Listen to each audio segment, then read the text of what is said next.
할렐루야. 오늘 이 시간에 나의 목자이신 여호와라는 말씀의 제목 가지고 함께 은혜를 나눌 때 여러분 가운데 크신 은혜로 함께 하시기를 소망합니다. 특별 새벽 기도회가 계속 진행되고 있습니다. 온라인이든 오프라인이든 여러분 꼭 함께 하셔서 귀한 은혜 나누셔서 하나님이 우리의 삶의 현실이 되는 그런 은혜를 경험하시기를 소망합니다. 오늘은 함께 시편 23편의 내용을 나누고자 합니다. 이 시는 다윗의 시라고도 알려져 있고, 그리고 너무나 유명한 시여서 아마도 못 들어보신 분들은 없으리라고 생각을 합니다. 특별히 이 시는 전반적인 분위기가 다윗이 그의 인생을 통틀어서 하나님으로부터 직접적으로 받은 그 은혜에 대해서 이 체험적으로 이 간증을 이렇게 이야기하는 시로 우리에게 잘 알려져 있죠. 그러다 보니까 이 시의 전체적인 분위기는 굉장히 감사가 넘쳐나고 희망적이고 그리고 긍정적인 내용들이 이렇게 많이 풀어져 있습니다. 그러다 보니까 많은 분들께서 이제 시편 23편의 이 앞뒤에 이 전반적인 분위기는 아마도 이렇게 긍정적이고 또 희망이 넘치고 이런 좋은 분위기로 흘러가겠구나라고 생각하시는 분들이 많으실 겁니다. 자, 그런데요, 시편 23편 바로 앞에 있는 22편의 내용을 이제 전체적인 분위기만 한번 살펴보면은 22편에서는 먼저는 시인이 하나님 앞에 울부짖고 있습니다. 그리고 굉장히 절망적인 상황 가운데 놓여져 있고, 그리고 정말 매 순간 어려움 가운데 놓여져 있기 때문에 22편을 읽고 바로 23편을 읽으시는 분들은 아니 어떻게 갑자기 이렇게 시편의 분위기가 급 반전이 있을 수 있을까라는 생각에 약간의 충격을 받으시기도 합니다. 그런데 우리가 여기서 다시 한 번 더 기억해야 될 것이 무엇이냐? 그것은 시편 22편에서 정말 삶의 어려움에 처해서 울부짖고 있고, 그리고 절망 가운데 쓰러져 낙심하고 있는 분위기라고 할지라도 하나님께서는 그런 상황 가운데 놓여져 있는 그 백성들의 목소리를 외면하지 않으시고 사랑으로 그 목소리를 들으시고 끌어안으시고 함께 나아가시는 그 선하신 하나님의 놀라우신 은혜를 경험하고 있다라는 사실입니다. 시인인 다윗은 그것을 너무나도 잘 알았고 그의 삶에서 체험적으로 경험했기 때문에 이제는 그 분위기를 가지고 오늘 여러분과 함께 나눌 시편 23편이 시작이 되는 것입니다. 그래서 시편 23편 1절 말씀인데요, 제가 읽도록 하겠습니다. 여호와는 나의 목자시니 내게 부족함이 없으리로다. 다윗은 시의 시작부터 여호와께서 나의 삶의 목자가 되신다라고 전하고 있습니다. 여러분, 다윗은 왕이 되기 이전까지 어떤 직업을 가지고 살았습니까? 거의 평생을 목동이라는 직업을 가지고 살았죠. 그렇기 때문에 누구보다도 이 목자가 어떤 일을 하는지, 그리고 그 시대적인 상황 속에서 목자는 어떤 위치를 차지하는지 누구보다 잘 알고 있었을 것입니다. 자, 그런데요, 그 당시에 있어서 목자란 어떤 이미지였을까요? 목자는요, 굉장히 천박한 이미지를 가진 직업이었다고 합니다. 그뿐만이 아니죠. 그로 인해서 많은 사람들이 목자라는 직업을 갖고 싶지 않아 했고, 멀리 했고, 회피했고, 심지어는 굉장히 고달프고 더럽다라는 이미지까지 박혀있는 직업이 바로 목자라고 합니다. 아니, 이 목동을 거의 평생을 목동으로 했던 사람이 이 목자라는 직업이 갖는 이미지를 몰랐을 리가 없는데 왜 하필 여호와를 표현하면서 목자라는 단어를 사용했을까? 그 많은 좋고 그런 많은 의미의 단어가 있는데 왜 하필 목자라는 단어를 사용할 수밖에 없었을까? 저는 의문이 들었습니다.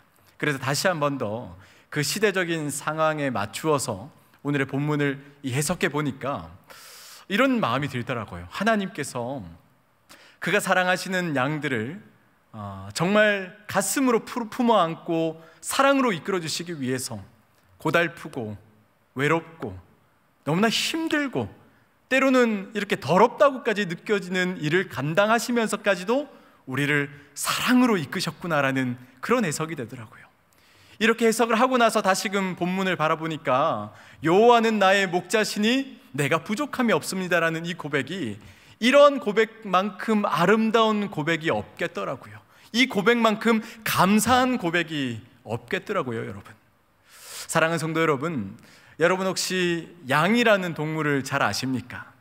제가 이번 시편 23편을 연구하면서 이 양이라는 동물을 같이 연구하게 됐습니다. 그랬더니 평소에 잘 몰랐던 양의 모습을 많이 알게 되었습니다. 첫 번째로, 양은 눈이 굉장히 좋지 않다고 해요. 그래서 눈앞에 뭔가 이렇게 흐릿하게 보이는 게 있으면은 그것이 목자가 아님에도 목자인 줄 알고 따라가 버린다고 합니다. 그러니까 양이 짐승들인지도 모르고 목자인 줄 알고 따라가다가 해를 입는 경우도 있다고 하죠. 그뿐만이 아닙니다. 이 양은요, 굉장히 잘 넘어진다고 합니다. 그럼 넘어지면 벌떡 일어나면 되는데, 이 양은 한번 넘어지면 혼자서 잘 못 일어난다고 해요. 꼭 누구의 도움을 받아야 일어날 수 있는 것이 양의 특성이라고 합니다. 우리가 대개 양을 생각할 때는 양은 굉장히 온순하고 이 착함의 대명사로 우리가 알고 있잖아요. 근데 실제로 양은 굉장히 예민하고 이기적이고 지 멋대로인 동물이라고 합니다. 그러니까 심지어는 어떤 일까지 하냐면은 이 어미 양이 이 자식들이 와서 젖달라고, 배고프다고 젖달라고 오는데 그것조차도 싫어서 도망가 버린다고 해요. 이 새끼 양들을 내팽개쳐 버리고. 이 정도만 해도 충분히 양의 단점을 설명드렸을 거라고 생각했는데 그뿐만이 아닙니다. 이 양은 방향 감각조차도 없어서 이 수많은 짐승들의 표적이 된다고 합니다. 그런데 그 수많은 짐승들이 양을 공격했을 때 이 양의 방어력은 제로에 가깝다고 하죠. 자, 사랑하는 성도 여러분, 이런 양이 이렇게 험한 세상을 혼자 살아가는 것이 가능할까요? 절대 불가능하죠. 절대 불가능하죠. 그렇기 때문에 이 양에게 필요한 것이 무엇이겠습니까? 바로 목자가 필요한 것입니다. 오늘 이 시편의 시인의 고백은 여호와께서 나의 목자가 되시기에 내가 부족함이 없나이다라고 고백을 하고 있는 것이죠. 자, 어떻게 이 다윗은 이런 고백을 할 수 있게 되었는지 오늘의 말씀을 통하여서 우리가 찾고 그 은혜를 누리시는 귀한 시간 되기를 소망합니다. 자, 시편 23편 2절 말씀을 우리 함께 읽도록 하겠습니다. 시작. 그가 나를 푸른 풀밭에 누이시며 쉴만한 물가로 인도하시는도다. 여기서 누이시다라는 단어가 등장합니다. 영어 성경으로 이것을 한번 뜻을 찾아보면은 영어 성경에는 lie down이라고 해서 편안하게 철푸덕 누워있는 모습을 생각하시면 돼요.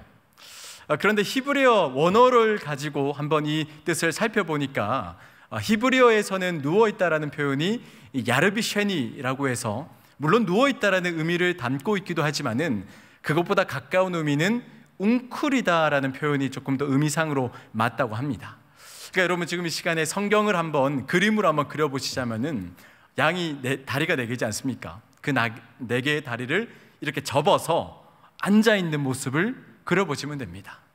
그러니까 누워있는 것이 아니라 다리를 접어서 이렇게 그 자리에 앉아있는 모습을 생각하시면 되는 것입니다. 그러니까 양은 겁이 너무나 많기 때문에 웬만해서는 편안하게 눕지 않는다고 합니다. 주변에 자신을 위협하는 모든 그 위협의 요소가 제거가 되어야지만 비로소 눕는다라고 이야기하더라고요. 평생을 이스라엘에 살았던 이 케네스 베일이라는 사람이 쓴 선한 목자라는 책이 있습니다. 이 설교를 위해서 함께 읽었었는데요. 그 책에는 그러면 이렇게 예민하고 겁이 많은 양이 그럼 언제 눕습니까? 라는 질문에 대해서 2가지가 충족이 되어야 양이 눕게 된다라고 설명합니다. 첫 번째로는 양이 좋은 이 음식을 먹어서 배불리 먹고 소화를 시키고 있을 때, 그리고 2번째로는 그 소화를 시킬 때 자신의 주변에는 꼭 우두머리나 그리고 목자가 있어야만 양이 편안한 상태로 누워 있을 수 있다고 합니다. 여러분, 이 2가지 중에 한 가지만 충족이 되어서도 안 되고 2가지가 다 충족이 되어야 비로소 양은 편안한 자세로 철푸덕 누워있게 될 수 있다는 것입니다. 근데 여러분 한번 생각해 봅시다. 이 첫 번째도 그리고 두 번째도 누구의 역할입니까? 바로 목자의 역할이죠. 이 양들이 좋은 풀을 뜯어 먹을 수 있도록 좋은 풀을 알아서 이 양들을 데리고 가는 것도 목자의 역할이고, 이 양들이 좋은 풀을 배불리 먹고 그 자리에서 쉴 때 그 옆자리를 지키며 안전하게 편안한 마음을 갖게 해주는 것 또한 목자의 열심이라는 겁니다. 목자의 열심과 정성과 헌신이 없으면은 양이 누울 수가 없다라는 것이죠. 그리고 오늘 본문에서는 두 번째로 쉴만한 물가로 인도하시는도다라는 그런 내용이 나옵니다. 여러분, 여기서 이야기하고 있는 쉴만한 물가라는 것은요, 양은 먼저 양의 습성을 말씀드릴 텐데, 이렇게 겁이 많은 양은 절대 흐르는 물을 마시지 않습니다. 그러니까 어떻게 생각을 하냐면 그 흐르는 물이 나를 죽일 수도 있겠다라고 생각을 하는 겁니다. 그래서 절대 흘러가는 물을 먹지 못한다고 합니다. 근데 여러분 어떻습니까? 물을 먹지 않는다라는 것은 생명과 직접적으로 연관이 되는 것인데 어떻게 물을 먹지 않고 살아갈 수가 있겠습니까? 그래서 여기서도 목자의 역할이 중요한 것인데, 그래서 목자는 이 어린 양들을 위하여서 어떤 역할을 해야 되느냐? 그 무겁고 많은 돌멩이와 바위를 들고 이고 이제 흐르는 물가에 가서 그 둑을 쌓습니다. 그래서 막아서 흐르는 물가에 그 물줄기를 멈춘 상태가 되면은 비로소 양이 가서 물을 마실 수 있게 된다고 하죠. 여러분, 바로 이것이 오늘 말씀에서 전하고 있는 쉴만한 물가라는 것입니다. 쉴만한 물가라는 것이에요. 선한 목자가 양의 생명과 직결되는 물을 마시게 해주기 위해서 그의 열심과 헌신이 있어야지만 이 모든 것이 가능하다라는 말씀입니다. 사랑하는 성도 여러분, 선한 목자는 어떤 사람입니까? 어떤 존재입니까? 그냥 가만히 앉아서 양이 내가 필요하면 언젠간 오겠지라고 생각하는 존재입니까? 그냥 내가 있으면은 양이 알아서 나를 찾아오겠지라고 생각하는 사람입니까? 아니죠. 선한 목자는 나에게 주어진 그 어린 양을 위해 열심과 헌신과 사랑과 정성으로 정말 그 사명감을 다해서 그 양을 돌보는 존재가 선한 목자라는 것입니다. 여러분, 저는 이 대목에서 바로 이스라엘의 출애굽 사건이 떠올랐습니다. 이스라엘 백성들이 정말 오랜 기간 동안 애굽에서 종살이하며 너무나 고통스러운 시간을 겪었지 않습니까? 그렇죠? 그런데 하나님께서 주권적인 은혜로 말미암아 그들을 민족의 지도자를 세우셔서 애굽 땅에서 탈출하게 하셔서 하나님이 약속하신 땅으로 가게 하십니다. 그런데 이렇게 이어지는 모든 여정이 순탄했나요? 그렇진 않았죠. 어려움이 있었고 광야의 생활이 있었고 정말 목숨이 위태한 상황도 있었습니다. 그러다 보니까 이스라엘 백성들은 이 험난하고 어려운 상황 속에서 하나님을 원망하기까지 했죠. 심지어는 어떤 이는 하나님, 그냥 우리를 애굽 땅에 두시지 왜 우리를 나오게 하셔서 이런 고통을 겪게 하십니까? 라고 말하는 그런 이도 있다고 합니다. 그런데 여러분, 모든 것이 지나고 나서 하나님의 뜻을 다시 한번 살펴보니까 하나님은 그들을 힘들게 하시려고, 그들을 고난 가운데 밀어 넣으시려고 그 일을 행하신 것이 아니라 선한 목자 되신 하나님이 이미 이스라엘의 목자가 되셔서 그들을 이끌고 가십니다. 어디로요? 하나님의 안식과 직접적으로 연관이 되는 그 거룩한 땅으로 그들을 이끌고 가시는 것입니다.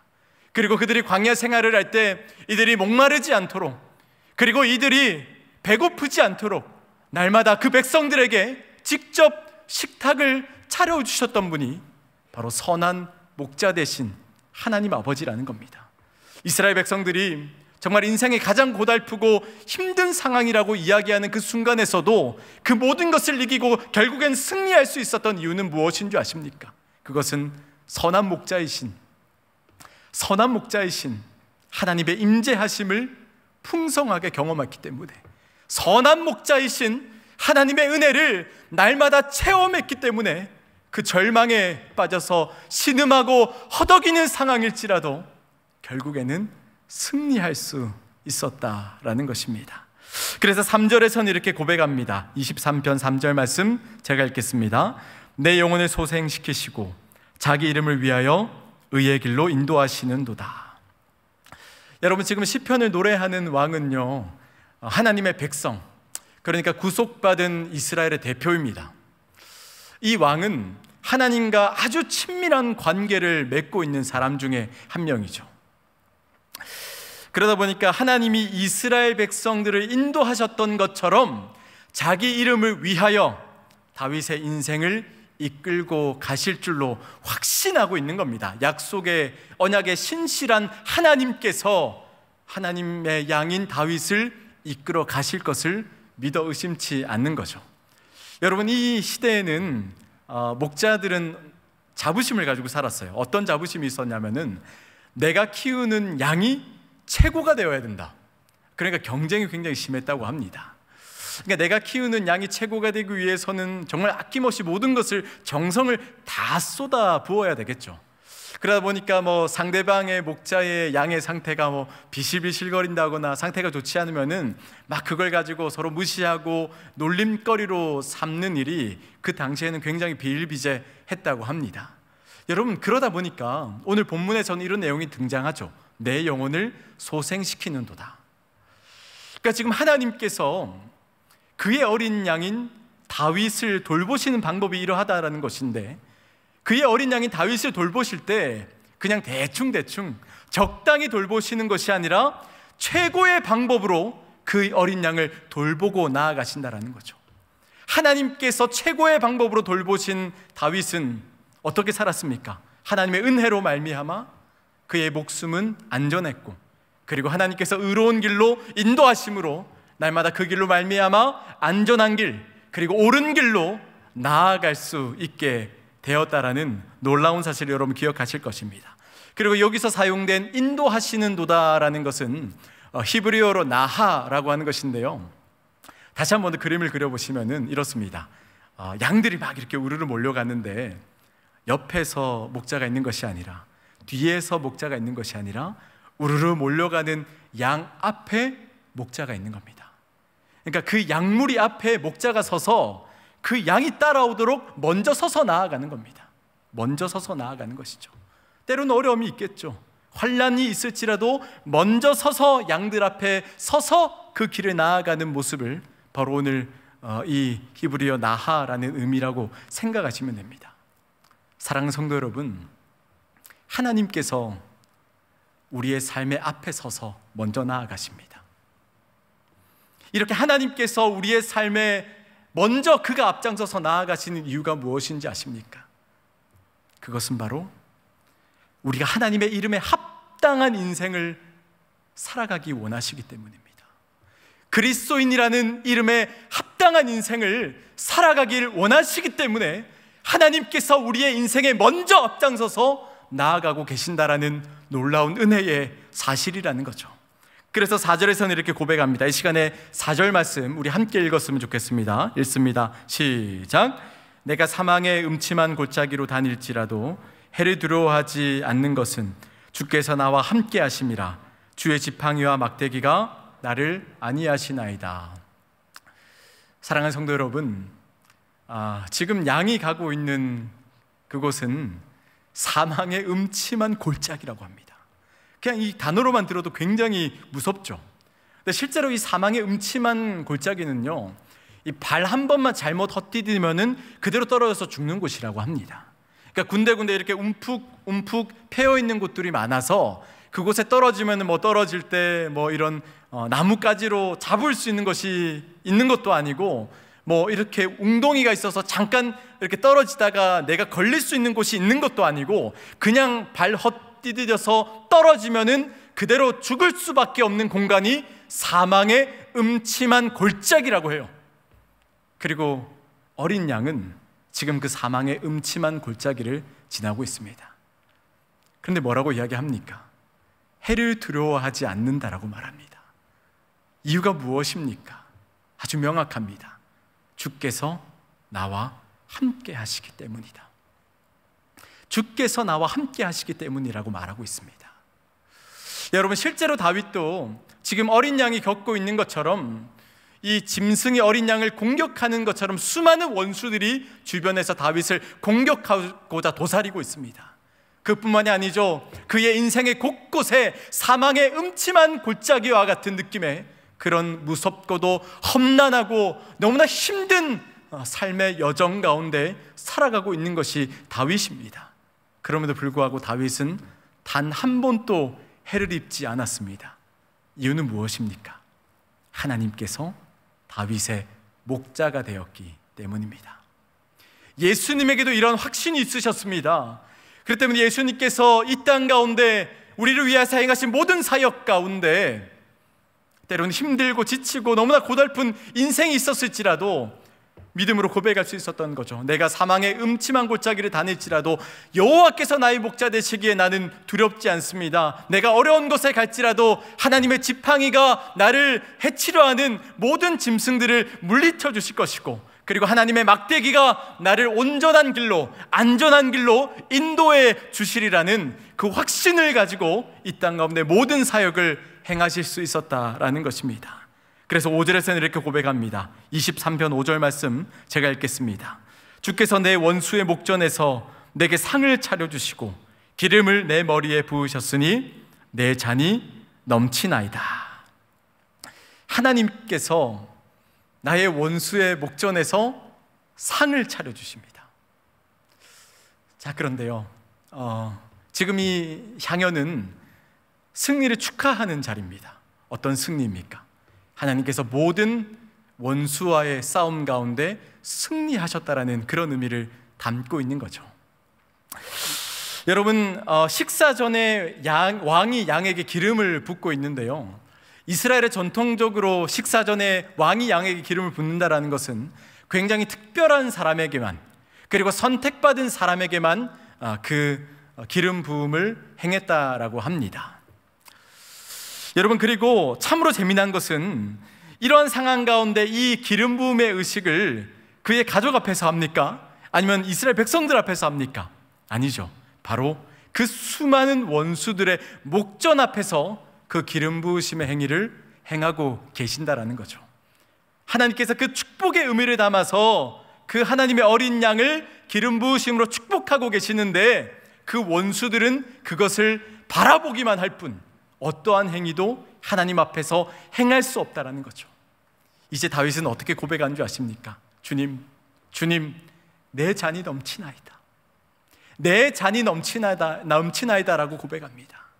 23편 1절에서는 여호와께서 나의 목자가 되시기에 내게 부족함이 없습니다라고 고백했다면은, 이제 하나님 앞에서 감사함으로 받고 또 받고 받았더니 이제 믿음의 고백을 하는 겁니다. 뭐라고요? 주여, 내 잔이 넘치나이다.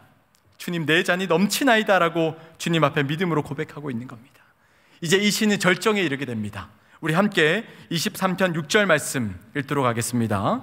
23편 6절 시작. 내 평생의 선하심과 인자하심이 반드시 나를 따르리니 내가 여호와의 집에 영원히 살리로다. 우리 다시 한번 읽겠습니다. 시작.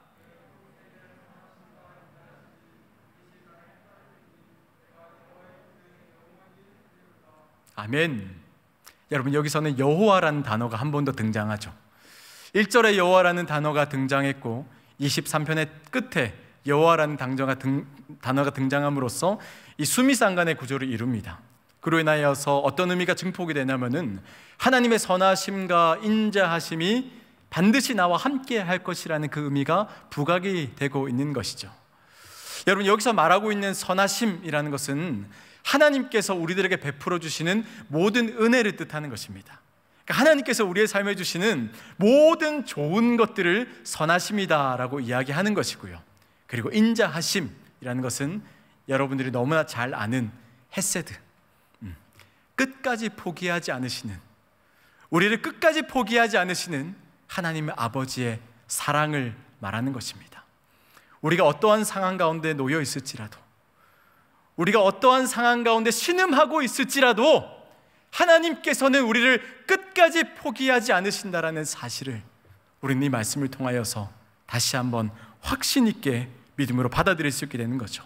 그래서 다윗은 이제 이렇게 고백합니다. 뭐라고요? 주님, 내가 여호와의 집에 영원히 살겠습니다. 내가 여호와의 집에 영원히 살겠습니다. 여러분, 여호와의 집에 살겠다라는 의미는 단순히 그 집에 들어가서 생활하겠다라는 의미를 뛰어넘어서 여호와의 집에 살겠다라는 것은 나의 인생의 모든 것을 하나님 중심적으로 살겠습니다.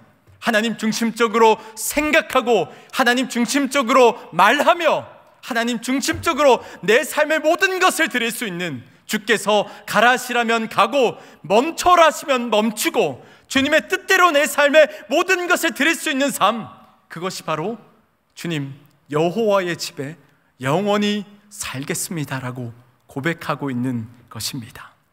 여러분, 궁극적으로 그리고 이 언약의 확신을 받으신 분은 예수 그리스도라는 것이죠. 그래서 감히 말씀드릴 수 있는 것은 이 시편 23편은 예수님께서 직접 고백하는 시라고 말할 수 있습니다. 예수님께서 이 땅 가운데 우리를 위하여서 행하신 모든 그 사역들, 그 십자가의 사역들을 지고 나아가실 때 분명히 이 시편 23편의 말씀이 예수님에게 큰 힘과 위로가 되셨을 것입니다. 그리고 우리는요, 우리의 삶은 이제 그리스도 예수 안에 거하는 삶이기 때문에 여러분 기억하시길 바랍니다. 이제 이 시편은 우리들의 시편이라는 겁니다. 우리들의 믿음의 고백인 시편이 되어야 한다라는 것이죠. 그렇기 때문에 우리가 고백할 수 있어야 되는 겁니다. 우리는 그분을 따라서 사망의 음침한 골짜기를 갈지라도 해를 두려워할 필요가 없는 것은 주님의 지팡이와 주님의 막대기가 나를 안위하시고 주님께서 나의 목자 되셔서 나를 이끌고 가시기에 주님, 나는 두렵지 않습니다, 주님만 따라가겠습니다 라고 고백하는 우리들의 삶의 모습이 되어야 한다는 것입니다. 사랑하는 사밀의 모든 가족들, 우리 모두에게는 어려움이 있습니다. 힘듦이 있습니다. 그러나 기억하십시오. 두려워하실 필요가 없습니다. 왜요? 하나님께서, 그 하나님께서, 여러분의 목자 되신 하나님께서 여러분을 직접 이끌고 나아가시기 때문에 우리는 그 믿음만 가지고 나아가면 된다라는 것입니다. 특별히 하나님이 현실이 되게 하라는 주제를 가지고 특별 새벽 기도에 진행되고 있는데, 이번 특세를 통하여서 정말 여러분들의 믿음의 고백이 여호와께서 나의 삶의 목자라는 것이 흐릿한 고백이 아니라 현실의 고백이 될 수 있는 그런 놀라운 은혜 있으시기를 소망합니다. 이제 말씀을 맺겠습니다. 오늘 우리는 시편 23편을 가지고 은혜를 나누었습니다. 다윗은 왕이었습니다. 우리가 흔히 세상 가운데 왕이라는 단어를 떠올리면은 모든 것을 다 가진, 부족함이 없는 화려한 그런 이미지를 떠올릴 수 있죠. 근데 어떻습니까, 여러분? 지금 다윗이 그러한 삶을 살아가고 있던가요? 절대 그렇지 않죠. 다윗은 태어나면서부터 부모의 사랑을 받지 못했습니다. 그리고 거의 평생을 가장 천대받는 직업을 가지고 살았고요. 그리고 전쟁터에 나아가서 골리앗을 쓰러뜨렸지만은 그로 인하여서 사울의 시기 질투를 받아서 10년이라는 참으로 오랜 시간 동안 도망을 다니는 신세가 되었습니다. 이런 우여곡절을 겪고 겨우겨우 왕이 되었는데, 그런데 왕이 되면 뭐합니까? 여전히 그의 자녀들은 싸우고 있고 그 당사자도 하나님 앞에 범죄하여서 심판을 기다리고 있습니다. 여러분, 이런 왕의 모습이 어디 하나 좋아 보이십니까? 그렇지 않죠. 그런데요, 이렇게 참으로 힘들고 고달프며 너무나 인생 가운데 역경이 많은 다윗의 삶이라고 할지라도 다윗은 이렇게 고백합니다. 여호와는 나의 목자시니 내게 부족함이 없습니다. 내 평생의 선하심과 인자하심이 반드시 나와 함께하리니 내가 여호와의 집에 거하겠습니다, 영원히 살겠습니다라고 믿음으로 고백하고 있는 것입니다. 사랑하는 사밀의 모든 가족들, 우리 누구 하나 빼놓지 않고 어려움 속에 살아갑니다. 누구는 넉넉해 보이니까, 형편적으로 좋아 보이니까 괜찮겠지, 그런 게 어디 있습니까? 우리 모두는 하나님 앞에만 얘기할 수 있는 그런 어려움과 역경, 고민과 슬픔을 가지고 살아가기 마련입니다. 주변을 둘러보니 때로는 내가 누울 푸른 초장 하나 없습니다. 그리고 내가 마실 수 있는 그 쉴만한 물가조차도 없는 것 같습니다. 사망의 음침한 골짜기로 날마다 가는 것 같고 주변에 수많은 원수들이 나를 헤아리기 위해서 도사리고 있는 것만 같습니다. 두렵고 떨리는 가운데 살아가는 것이 나의 인생인 것만 같습니까? 사랑하는 성도 여러분, 그때 여러분 꼭 기억하시기를 바랍니다. 주일에 목사님 말씀 들으셨죠? 시퍼렇게 살아계시는 여호와께서 나의 목자 되셔서 우리를 의로운 길로 인도하시며 그분의 지팡이와 그분의 막대기가 나를 가장 안전한 곳으로 이끌고 가신다라는 사실을 여러분 잊지 마시기를 소망합니다. 그래서 이제 우리는 믿음으로 고백해야 됩니다. 뭐라고요? 주님, 내가 여호와의 집에 영원히 거하겠습니다. 내가 여호와의 집에 영원히 살겠습니다. 주님, 나와 함께하여 주시옵소서.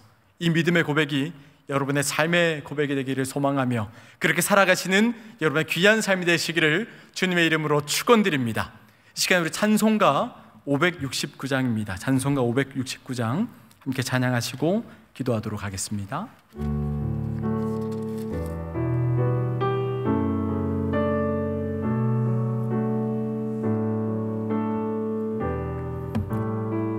찬양합니다. 선한 목자 되신 우리 주, 선한 목자 되신 우리 주, 항상 인도하시고 푸른 풀밭 좋은 곳에서 우리 먹여주소서. 선한 목자 구세주여, 선한 목자 구세주여, 항상 인도하소서. 선한 목자 구세주여, 항상 인도하소서. 양의 문이 되신 예수여, 양의 문이 되신 예수여, 우리 영접하시고 길을 잃은 양의 우리를 항상 인도하소서. 선한 목자 구세주여, 선한 목자 구세주여, 기도 들어주소서. 선한 목자 구세주여, 기도 들어주소서. 흠이 많고 약한 우리를, 흠이 많고 약한 우리를 용납하여 주시고 주의 넓고 크신 은혜로 자유 얻게 하고 고백합니다. 선한 목자 구세주여, 선한 목자 구세주여, 지금 나아갑니다. 선한 목자, 선한 목자 구세주여, 지금 나아갑니다. 일찍 주의 뜻을 따라서, 일찍 주의 뜻을 따라서 살아가게 하시고 주의 크신 사랑 베푸사, 주의 크신 사랑 베푸사 따라가게 하소서. 선한 목자 구세주여, 선한 목자 구세주여, 항상 인도하소서. 선한 목자 구세주여, 선한 목자 구세주여.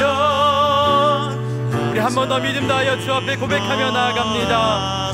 선한 목자 구세주여, 선한 목자 구세주여, 항상 인도하여 주시옵소서. 항상 인도, 연약하고 연약한 우리의 심령을 인도하소서. 선한 목자 구세주여, 선한 목자 구세주여 항상 인도하소서.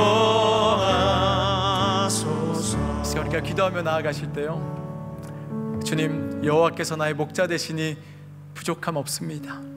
주님의 은혜 사랑에 감사하며 나의 믿음의 고백이 주님 내 잔이 넘칩니다라고 고백할 수 있는 나의 삶이 되게 하여 주시옵소서라고 기도합시다. 그래서 이번 특별 새벽 기도회를 통하여서 정말 여호와께서 나의 목자 되심이 현실로 나타나는 그런 귀한 은혜가 있게 하여 주시옵소서라고 기도하신 후에 여러분 각자 가지고 오신 기도 가지고 나아가도록 하겠습니다. 우리 같이 기도하겠습니다. 하나님 감사합니다. 주님의 은혜로 말미암아 주님 앞에 감사함으로 나아갑니다. 여호와께서 나의 목자 되시니 내가 부족함이 없습니다. 살아계신 하나님께서 내 삶을 이끌어 가시니 하나님, 내가 부족함이